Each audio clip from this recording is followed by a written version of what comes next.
नमस्कार दोस्तों। भारत के राजनीति में अगर किसी नेता को सबसे ताकतवर और विवादित प्रधानमंत्री कहा जाए तो वह नाम इंदिरा गांधी। लेकिन क्या आप जानते हैं, जिस महिला को दुनिया बाद में आयरन लेडी कहने लगी, उन्हें कभी लोग गूंगी गुड़िया कहकर मजाक उड़ाया करते थे। एक समय था जब संसद में इंदिरा गांधी बोलती थी तो उनके हाथ पैर कांपते थे। फिर आखिर कैसे वही इंदिरा गांधी भारत के सबसे ताकतवर प्रधानमंत्री बनी? आज की इस वीडियो में हम जानेंगे इंदिरा गांधी के जीवन के कुछ ऐसे किस्से जो बताते हैं कि कैसे गूंगी गुड़िया से आयरन लेडी बनने तक का सफर तय हुआ। सन 1959 के अगस्त के एक सुबह इलाहाबाद के आनंद भवन में खाने के मेज पर प्रधानमंत्री जवाहरलाल नेहरू, उनकी बेटी इंदिरा गांधी और दामाद फिरोज गांधी बैठे हुए थे। हमेशा की तरह चर्चा राजनीति पर शुरू हुई। मुद्दा था केरल की पहली चुनी हुई कम्युनिस्ट सरकार को बर्खास्त करना। उस समय इंदिरा गांधी कांग्रेस की अध्यक्ष थी और उन्हीं के दबाव में केरल की सरकार को बर्खास्त किया गया था। डाइनिंग टेबल पर बहस इतनी बढ़ गई कि फिरोज गांधी ने गुस्से में इंदिरा गांधी की तरफ इशारा करते हुए कहा, यह तो फांसीवाद है।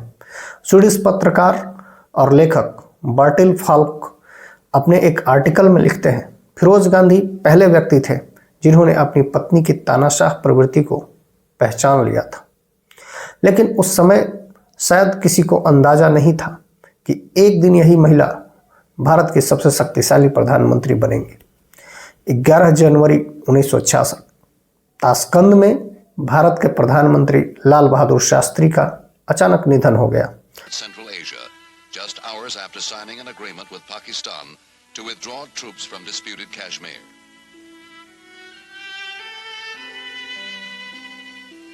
In keeping with Hindu custom, the Prime Minister's body is cremated on the banks of the river Yamuna. The ceremony takes place just a mile from the monument. एक तरफ उनका पार्थिव शरीर भारत लाने की तैयारी चल रही थी और दूसरी तरफ दिल्ली में नए प्रधानमंत्री की दौड़ शुरू हो गई। मोरारजी देसाई प्रधानमंत्री बनना चाहते थे, लेकिन उनके रास्ते में था कांग्रेस का शक्तिशाली समूह जिसे कहा जाता था सिंडिकेट। इस सिंडिकेट में के कामराज, नीलम संजीव रेड्डी, एस निजलिंगप्पा, एस के पाटिल, हितेंद्र के देसाई, वीरेंद्र पाटिल, सी एम पूनाचा, अतुल्य घोष, सत्येंद्र नारायण सिन्हा, चंद्रभूषण गुप्ता, पी एम नागदौड़ा, अशोक मेहता, त्रिभुवन नारायण सिंह और शुभक सिंह और बी.डी. शर्मा जैसे नेता शामिल थे। पत्रकार सागरिका घोष अपनी किताब India's most powerful prime minister में लिखती हैं, शास्त्री के निधन के बाद सिंडिकेट चाहता था कि कांग्रेस अध्यक्ष के कामराज प्रधानमंत्री बने, लेकिन कामराज ने मना कर दिया। उन्होंने कहा, मैं न ठीक से हिंदी जानता हूँ ना अंग्रेजी बोल पाता हूँ, मैं प्रधानमंत्री कैसे बन सकता हूँ। अब सिंडिकेट को चाहिए था ऐसा प्रधानमंत्री जो उनके नियंत्रण में रहे और तभी उनकी नज़र इंदिरा गांधी पर पड़ी।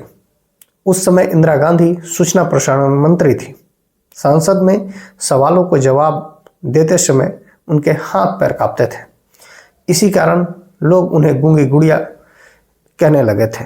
सिंडिकेट को लगा कि इंदिरा गांधी उनके लिए सबसे परफेक्ट उम्मीदवार है। नेहरू की बेटी होने के कारण कोई उनका विरोध भी नहीं करेगा और असली सत्ता सिंडिकेट के हाथ में रहेगी। मोरारजी देसाई के जब लगा कि प्रधानमंत्री पद उनके हाथ से छीन सकता है तो उन्होंने कहा, फैसला चुनाव से होना चाहिए। 19 जनवरी 1966 इंदिरा गांधी और मोरारजी देसाई के बीच चुनाव हुआ। परिणाम चौंकाने वाला था। इंदिरा गांधी को मिले 355 वोट और मोरारजी देसाई को मिला 169 वोट। 24 जनवरी 1966 इंदिरा गांधी ने शपथ लिया और वह बनी भारत की पहली महिला प्रधानमंत्री। इसके बाद उन्होंने 1967, 1971 और 1980 के चुनाव जीतकर फिर प्रधानमंत्री की कुर्सी पर हासिल की। 1966 में देश गंभीर संकट से गुजर रहा था, लगातार सूखा पड़ रहा था और 1965 के जंग के बाद अमेरिका ने भारत की मदद बंद कर दी थी। भारत को सहायता की जरूरत थी, इसलिए इंदिरा ने बनने के बाद पहली बार विदेश यात्रा पर अमेरिका गई। लेकिन वहाँ के अखबारों ने लिखा, the new Indian leader comes begging, यानी भारत की नई नेता भीख मांगने आई हैं। पूर्व विदेश मंत्री नटवर सिंह अपने biography one life is not enough में लिखते हैं, इंदिरा गांधी पश्चिम माहौल में पली बढ़ी थी और उन्हें खुद को पेश करना अच्छी तरह से आता था। अमेरिका में वे साड़ी के साथ हाई हील्स पहनती थी और बेहद स्टाइलिश दिखती थी, ताकि अमेरिकी राष्ट्रपति लिंडन बी जॉनसन यह न महसूस करे कि वे किसी कमज़ोर महिला से मिल रहे हैं। राष्ट्रपति जॉनसन इंदिरा गांधी से इतने प्रभावित हुए, अखबारों ने लिखा, आज तक किसी विदेशी मेहमान की इतनी आवभगत नहीं हुई जितनी भारत के प्रधानमंत्री की हुई। 1967 के चुनाव चल रहा था। 8 फरवरी को इंदिरा गांधी भुवनेश्वर में एक रैली को संबोधित कर रही थी। उनकी बुआ कृष्ण हठी सिंह अपनी किताब इंदू टू प्राइम मिनिस्टर में लिखती हैं, सभा में अचानक हंगामा शुरू हो गया और भीड़ से पत्थर फेंके जाने लगे। एक पत्थर सीधा इंदिरा गांधी के नाक पर लगा, खून बहने लगा। सुरक्षा अधिकारी उन्हें मंच से हटाना चाहते थे, लेकिन इंदिरा गांधी ने मना कर दिया। नाक पर रुमाल लगाकर उन्होंने लगभग भीड़ को ललकारते हुए कहा, यह मेरा नहीं, देश का अपमान है। दिल्ली पहुंचने पर पता चला कि उनकी नाक टूट चुकी है। फिर भी उन्होंने टूटी नाक के साथ कलकत्ता में सभा को संबोधित किया। 3 दिसंबर 1971 पाकिस्तान ने ऑपरेशन चंगेज खा के तहत भारत पर हमला कर दिया। उसी समय इंदिरा गांधी कलकत्ता में भाषण दे रही थी। हमले की खबर सुनते ही उन्होंने कहा, थैंक्स गॉड, उन्होंने हमला कर दिया। अब हमारे पास युद्ध का सही कारण है। भारत ने जवाबी हमला दिया। 12 दिसंबर को अमेरिका ने पाकिस्तान की मदद के लिए 7वां बेड़ा भेजा। 70 जहाज, 150 एयरक्राफ्ट और 20,000 नौसैनिक।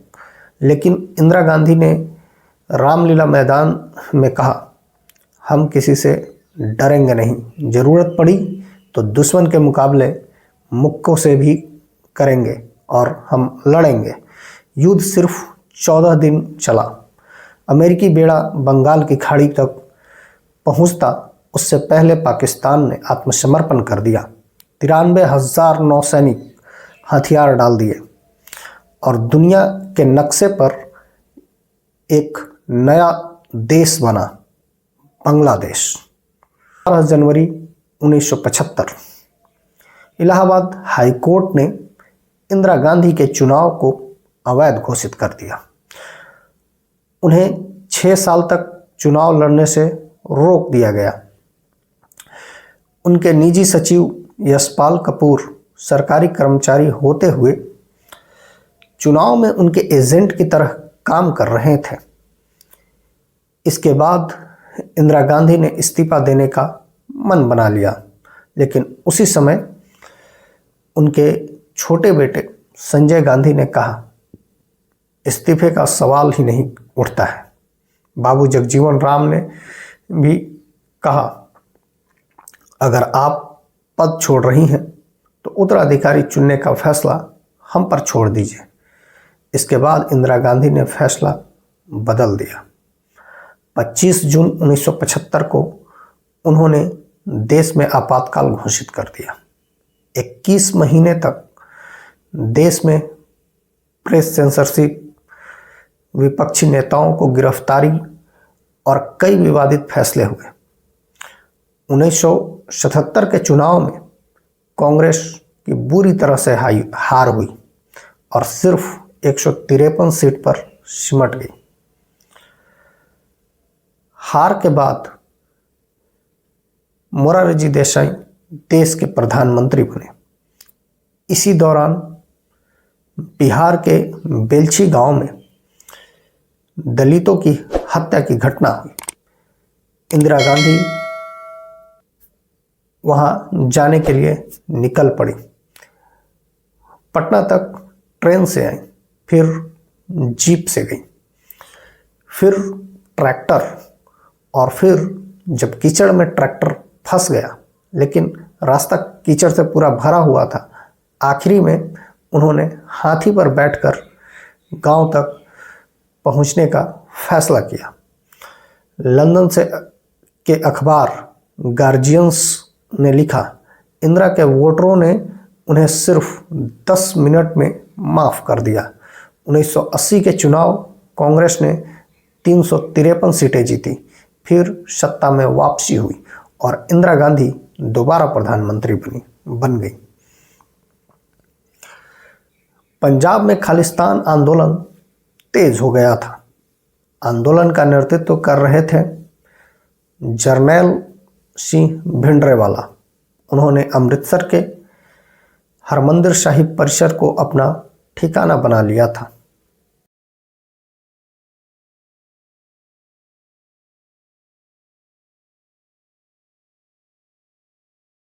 ने सेना को आदेश दिया और शुरू हुआ ऑपरेशन ब्लू स्टार। इस कार्रवाई में भारी खून खराबा हुआ और सिख समुदाय में नाराजगी फैल गई। 30 अक्टूबर 1984 को भुवनेश्वर की एक रैली में इंदिरा गांधी ने